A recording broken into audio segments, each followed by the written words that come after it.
Welcome home. We are WNST, AM 1570, Towson, Baltimore. We are Baltimore positive. We'll be up late with the Orioles this week as they make their way home. On Friday, we will be at Costas Inn for the very first time since we lost Mr. Costas.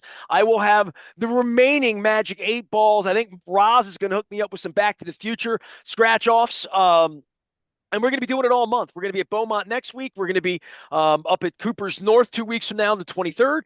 And on the 30th, we will be at Coco's Pub in Lauraville. This guy has joined me in various places for various crab cakes all over town.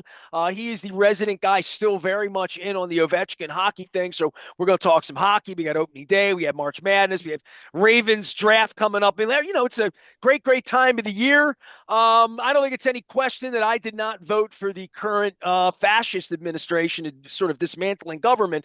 But around the world, the markets have sort of responded in tariffs and tantrums and whatever else is going on, pro-Russian, all the things that we've seen the last 10 weeks. Leonard Raskin is our financial advisor around here, and he's made cases on both sides of the fence at various points, as has his family when I get together with them at the holidays. Lots divide us, so I try to bring things that bring us together. But when the Absolutely. market gets soaked like this, people marching in the streets, have at it however you want. But there's a lot of people, including a wife in the other room, that's lost a lot of money the last couple of weeks. Well, let's start with that statement. It's a great statement. It's the wrong statement. Nobody has lost any money necessarily. You didn't have any money in the first place. The people who are hurt by this, no doubt, are people that are spending their current assets, relying on these assets for lifestyle, for spend. If you're like me, and we've talked about it over and over, I turned 60, feels a little older than I'd like to feel. The body feels like it's 80, the mind feels like it's 15. But and the body tells you you're not. But the fact of the matter is that I have wealth in the market. There's no doubt. And most people, every person, let me put it this way, every person at Raskin Global that we advise about their money right now has wealth in the market. And nothing about what happened last week, nothing about what's going to happen this week should change that strategy. Portfolios overall, your financial well being overall, should be built to take shocks, number one. The people who lose money in this market are the people that sell in this market. If you sell your shares in what's going on right now in a recalibrating of the world's trade policy, right now, today, as we speak, you stand to lose significant money. We're down 10 to 15% on the S&P, over 20% on the Nasdaq, which is really heavy tech stocks. If you bought into the myth that the Magnificent Seven stocks are the only stocks you should own, or that the S&P 500 is the only portfolio you should hold, then right now you are suffering massive statement pain. That is, you're looking at your account and it's down dramatically. I can tell you this, at Raskin Global, for years and years and years, we have advised clients to diversify internationally, to own large and small company equities, to own value and growth equities, and our portfolios barely went negative last Friday for the first time this year. And they're down overall about 2% in the face of a U.S. market that's down right now 15 to 20%. So, and if you're in tech stocks, that Magnificent Seven has been hammered and you've been hammered with it. And I've listened to people for the last What is that 2 years. magnificent? Is that the That's apples that's and the? Facebook, Apple, Meta, Google, Tesla, Nvidia.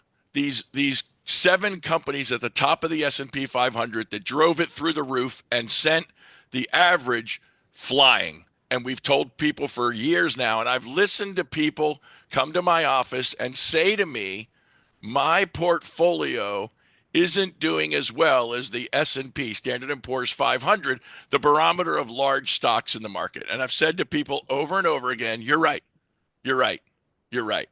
But there is no empirical evidence that says we should invest all our money in large U.S. stocks. It is a loser's game. It is speculating and gambling. And 50% of the gains that came into the S&P 500 in the last couple of years has been from that Magnificent Seven stocks. Most people are late to the party. They buy in at the top. They buy in when there's hysteria on the way up. And right now they're saying, oh my God, what did I do? And now they're going to feel the pain. And now they're going to call their advisor and say, I want out. I can't take this pain. And it might not get better in the short term. And by short term, let's be clear, Nestor, what we're talking about. I'm talking about advising clients on plans for their wealth for the rest of their lives. 20-year-olds, 30-year-olds, 50-year-olds, 70-year-olds, for the rest of your life.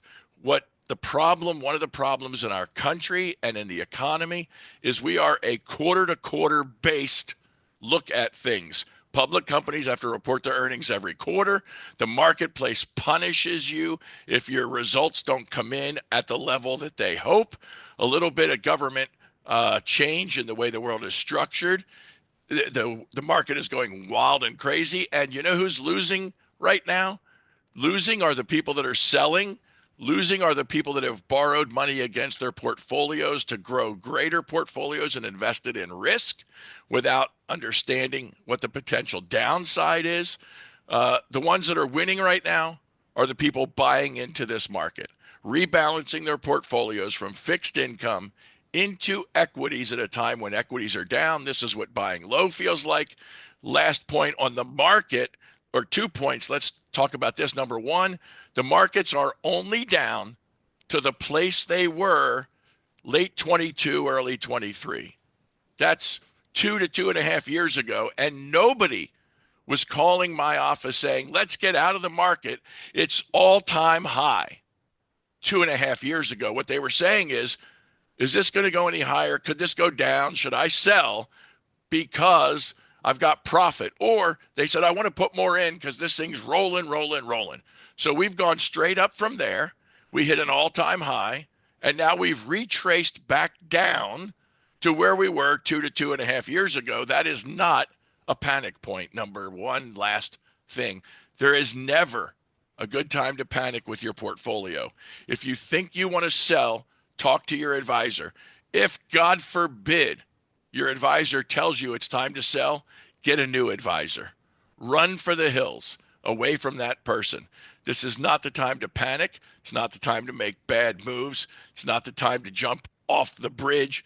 You don't jump out of a perfectly good plane when there's turbulence. You don't jump out of your portfolio when there's turbulence. It's going to take a little while to run through. Tariffs are not a terrible thing. If they were to be paid by the U.S. consumer, let's talk about tariffs now because that's what's going on. Markets reacting to the tariffs that Trump is putting on the countries around the world.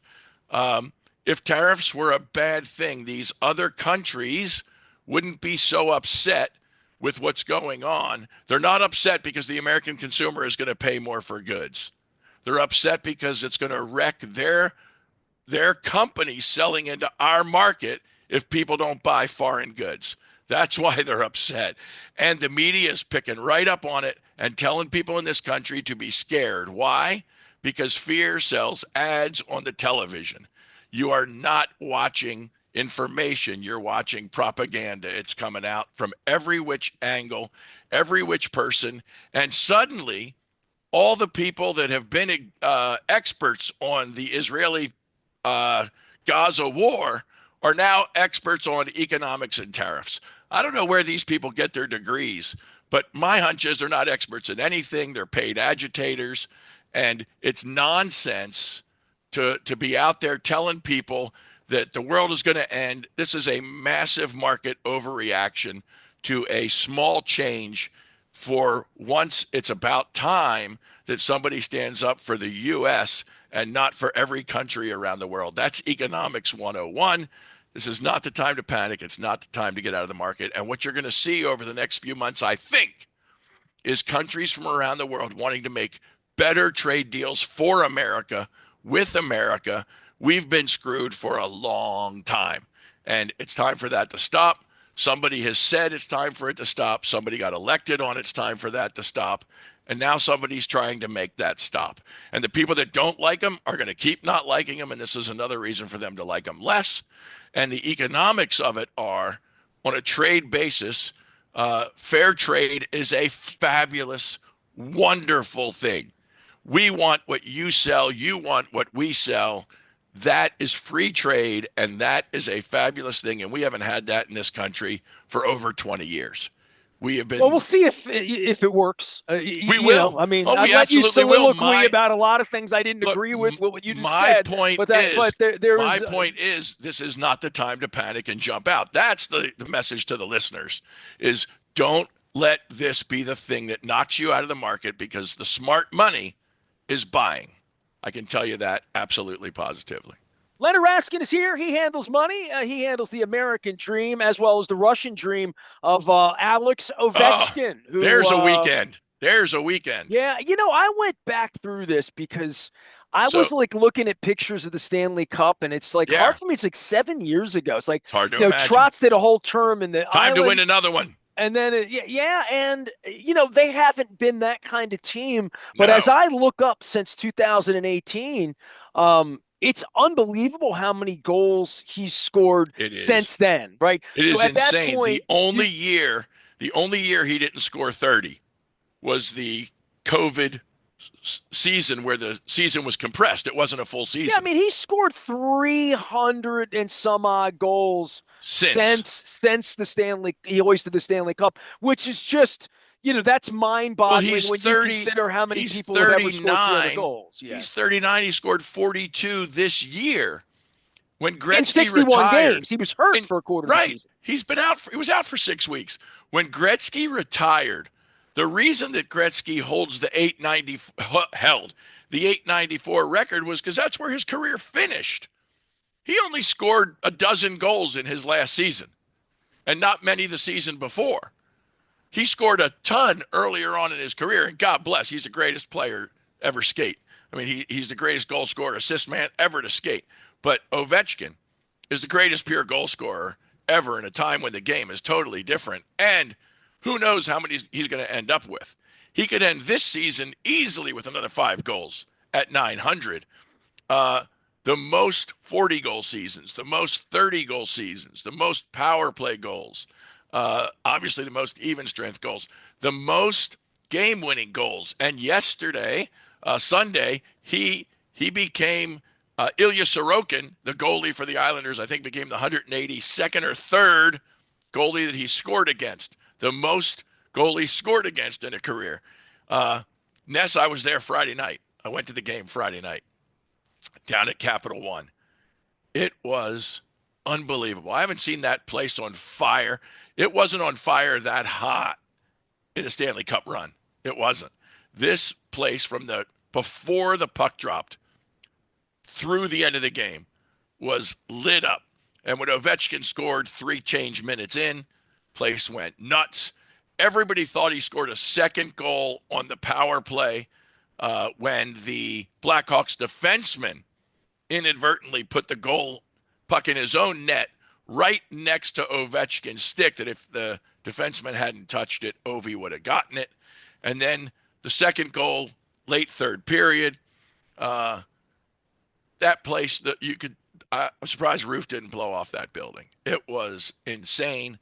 When Ovechkin went over and tapped the glass with his son and then came to center ice, I don't know if everybody saw it, came to center ice and bowed to Gretzky, who was up in Ted's box, and then skated the rink. It was awesome, magnificent, amazing. And I was thinking I should go to New York.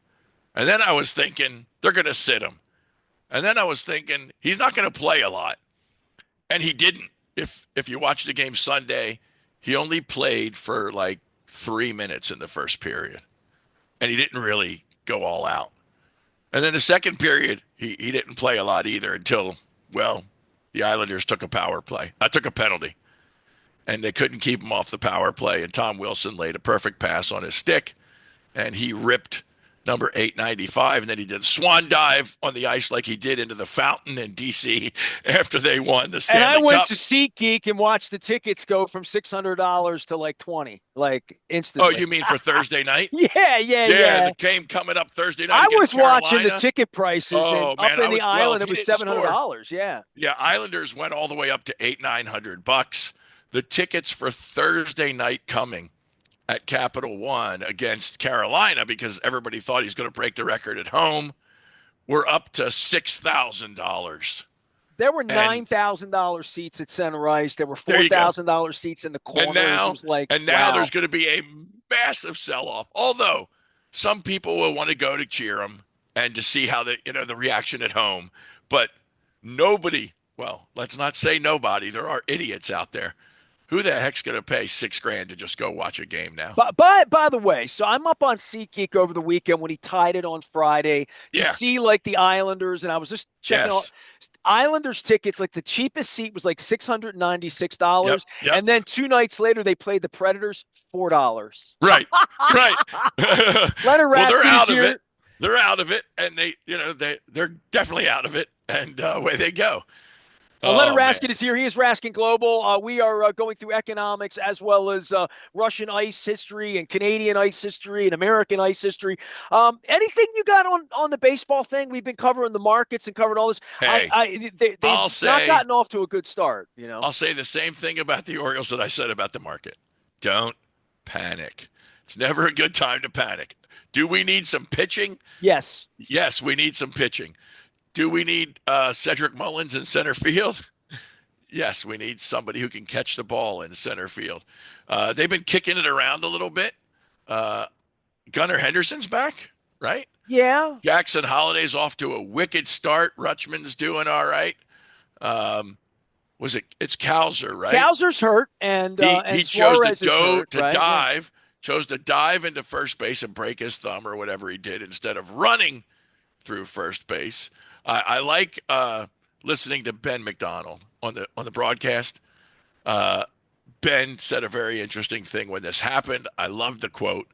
He said, "If it was faster to dive, Usain Bolt would dive through the wire on the 100-meter run. It's not faster to dive into first base. Where do these guys get this idea that you should dive into first base? It's the only base you have permission to run past and still be safe. Run through first base." They taught us that in Little League, Nestor. Nobody slid into first base that I can ever remember in Little League.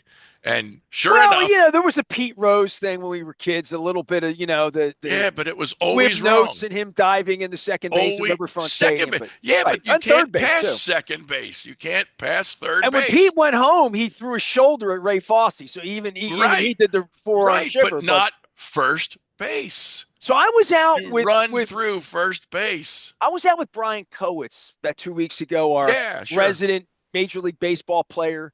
And he's making fun of himself. I don't know why. It was opening day, actually. We were with Bino Ranson, who I think is coming out to Costas this week. And he said, I made a lot of right turns. In other words, like in baseball, you run back to the dugout. Back to the dugout. I said, you made some left turns too, dude. So played a little NASCAR out there. Come on. But it is baseball season. It is still and we're a little season. hurt. We're a little hurt. Yeah, we're a lot hurt. And our pitching is hurt. My feelings are hurt. Dear Katie Griggs is going to hear about that this week too. So okay, well, with regards to the Orioles, same as the market, things will work itself out. We are short term into the season. Let's not jump off bridges, jump out of perfectly good airplanes. My barometer is this: the boy is coming home from Ireland for spring, for the holidays, for Easter and Passover. And if the weather is sufficient, because I don't feel like sitting out there in the cold, but if the weather is sufficient, get him a Mr. Rubenstein bobblehead next week. Are you going to do that? I don't know what day that is. What day is that? I don't know what it is. I don't know either. No, I hadn't looked at the giveaways. Do you have anything to say about that? Did you know he was going to be a guy who wanted his own bobblehead? I did not. But he got the right. Concern you he has the right. Why not? Look, Wes Moore's the one that needs a bobblehead. He bobbles all over the place. But anyway, that's another story for another day. In the meantime, the boy is home. If the weather is reasonable, We will be at the warehouse. We will be watching the Orioles. The boy has told me he's paying attention to the O's in Ireland, and he wants to go to a game when he's home. And they're home a couple nights next week when he's in town. I just need them to be over 500 sooner than later. Yeah, That's all. sure. Well, we got a few games in the desert, right? Desert, and then the Blue Jays come in, and then the Guardians So, come in. so Yeah, we're and then going to the be Reds. playing. The bobblehead thing he's doing is one of the Reds games. I think it's next Saturday. I Okay, think. so I'm we're not going to sure. be playing against. I wasn't offered one. We're going to be playing against Corbin Burns, right? Is No. he throwing? Burns has already pitched. Burns We already miss him. pitched. You missed Burns. Yeah, Well, he then pitched on that's Sunday. good. You That's had a good chance to 'cause see Burns. You could have gone down to D.C. and watch him pitch no, in, no, no. in I'm the talking cold. about the Birds seeing Burns. The It good wasn't news. actually cold. All I don't right. want to see Burns. I'm talking about the hitters having to face him. You know, that's good. We don't. That's good that we don't. So we got a chance out there. And look, a lot of teams are hurt. The only team right now I think that's not hurt is the Dodgers and the Padres are whooping it up. They are crushing it. The Yankees are doing okay with those balloon bats. Dude, the Braves have been a mess to start the season. So Right. there's some downtrodden. The Nats That's aren't right. much. There's a whole bunch of That's places where right. they don't have much going on. There's That's still right. hope here. I'm still Oh, listen. we're in the first. We're in the I'm selling first hope. inning.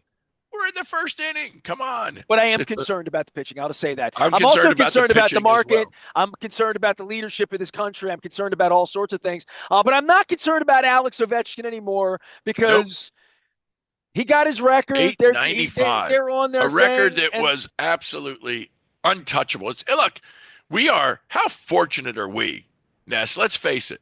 We got to see 21-31. Got to see Cal Ripken not just break that record, but obliterate it. 26-32. Am I right? 26-32 is now the magic number. Never be touched. Never. Where's the next guy? well, nobody will get to season? 1,000. Nah, No, nobody ever gets to never. 1,000 again. Yeah. Now, and so you got Ovechkin. Took 26 years to break Gretzky. And who's closest in the NHL today?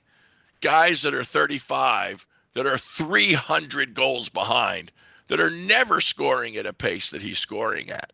And he ain't done. The big question, I think, for the Caps is, well, of course, it's the playoffs and winning the cup is a big question. But the question is, does Alex come back next year?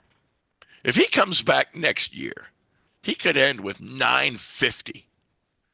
I mean, my God. Well, he's got to want to play, and I don't know Right. what that means. Whether you get I don't know eliminated whether he in the does or first round doesn't. or get eliminated in Game 7 of the Stanley Cup Finals, That's or he right. goes diving in the fountain again. That's right. Who knows? It really is Who an knows? amazing thing with hockey, and I go through this every year as the one guy around in the city who talked hockey, who knows Yeah, hockey. right. Like, I'm the only guy in the history of the city to know. Well, Lock and Four, I'll give him a badge on that now that he's on Sure. the radio. But I mean, nobody's been through it more than me.